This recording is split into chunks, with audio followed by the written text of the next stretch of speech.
Hey everyone, imagine you're at my place. We're grabbing a coffee, and I'm just bursting to tell you about this incredible book I've been reading. You know how sometimes you stumble upon something that just clicks and makes sense of so many things in your life? Well, that's exactly how I felt about Boundaries by Dr. Henry Cloud and Dr. John Townsend. It's not just a book, it's like a compassionate, wise friend laying out the blueprint for a truly fulfilling life. I picked it up because honestly, I was feeling a bit overwhelmed. Like I was constantly juggling everyone else's needs and leaving mine on the back burner, and boy, did this book deliver. So what exactly are boundaries according to Cloud and Townsend? Well, they're not about building walls around yourself, becoming isolated or selfish. Quite the opposite, actually. The authors explain that boundaries are simply invisible property lines that define what is me and what is not me. Think of your physical skin, it keeps your insides in and the outside out, right? That's a boundary. In the same way, we need spiritual, emotional, and mental boundaries to understand our responsibilities and protect our inner world. It's about knowing what you own, what you're responsible for, and what you're responsible to others for. The book really emphasizes this idea of to and for responsibility, which I found so insightful. They use this great analogy of boulders and knapsacks. See, some burdens are like boulders too heavy for anyone to carry alone, like a crisis or tragedy. We're commanded to help others with these, to be responsible to them. But then there are knapsacks, which are our daily responsibilities, our feelings, attitudes, behaviors, and choices. These are our loads, and we're meant to carry our own. Problems arise when we try to carry someone else's knapsack, or when someone expects us to carry their boulder as if it's their daily load. It just leads to burnout and irresponsibility. The author stressed that the concept of boundaries comes directly from God's nature. He's the ultimate example. God defines himself, sets limits, and allows consequences for behavior. He doesn't, of course, he gives us choices, even if we say no. And this is where it gets really powerful. If God respects boundaries, shouldn't we? The book highlights several ways boundaries show up in our lives. Words, especially no, are huge boundary setters. People with poor boundaries often can't say no, leading to resentment and being controlled. It's about being truthful, even if it feels uncomfortable. Other boundaries include time, physical and emotional distance, and even our relationships with other people, like a supportive community. And this last one is vital: consequences. Boundaries without consequences are just empty threats. They don't teach anyone anything.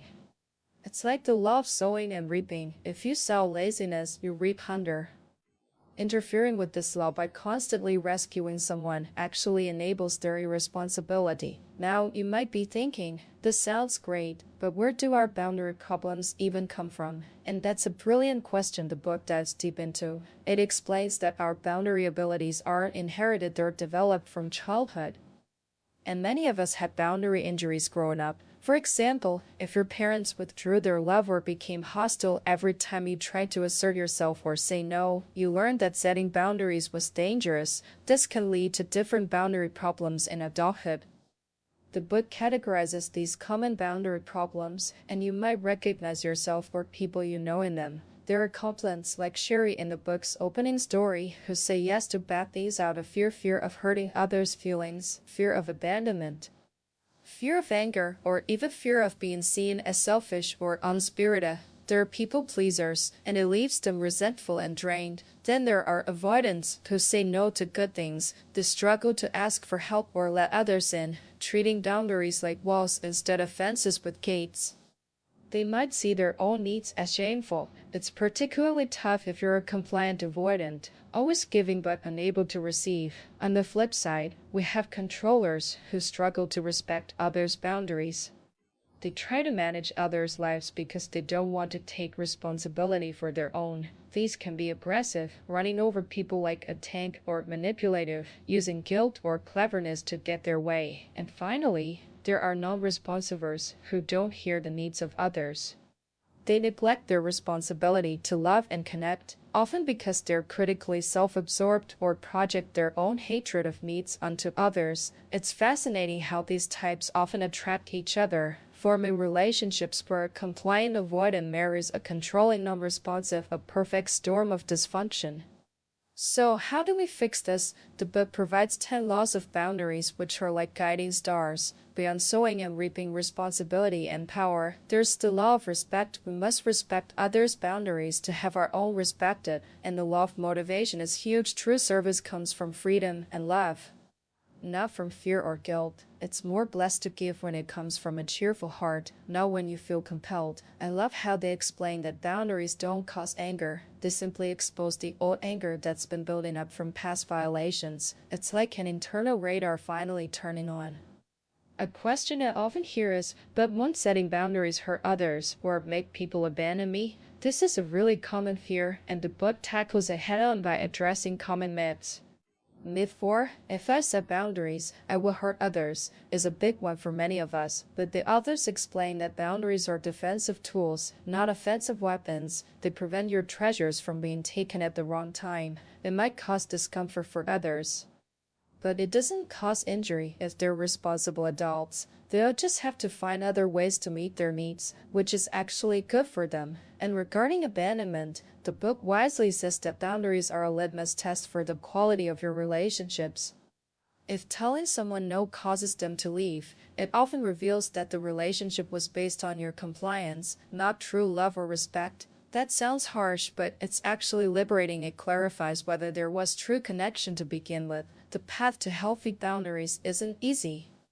It requires facing both outside resistance like other people's anger or guilt trips and internal resistance, our own unmet needs, unresolved grief or fear of the unknown. It's a journey that demands courage and work, but the beautiful thing is, the book doesn't just tell you what to do, it shows you how to measure your progress. It describes signs of success, like realizing resentment is your early warning signal, becoming drawn to people who do respect boundaries, and learning to treasure your own God-given treasures, your time, feelings, gifts. You even learn to rejoice in guilty feelings, because it means you're challenging an unhealthy, over-strict conscience. Ultimately, it's about reaching a point where your no is as free as your yes. You can truly give from a place of joy and love, not compulsion. The book wraps up with a revisited day in the life of Shiri, our overwhelmed protagonist from the beginning. She's now applying these principles. Her kids help with chores, her husband communicates, she sets limits with her demanding mother and needy friend, and she thrives at work. It's a powerful illustration that transformation is possible. This book truly changed my perspective. It's not just about managing people, it's about stewardship of your own soul. It's about cultivating integrity, where your yes is a genuine yes and your no is an honest no. It empowers you to live in freedom and responsibility, which ironically makes you more capable of authentic love and service to God and others. If you've ever felt depleted, resentful, or just out of control of your own life, I can't recommend Boundaries enough. It's a roadmap to a life that's more peaceful, more purposeful, and more deeply connected, just as God intended. Go read it seriously. Your future self will thank you.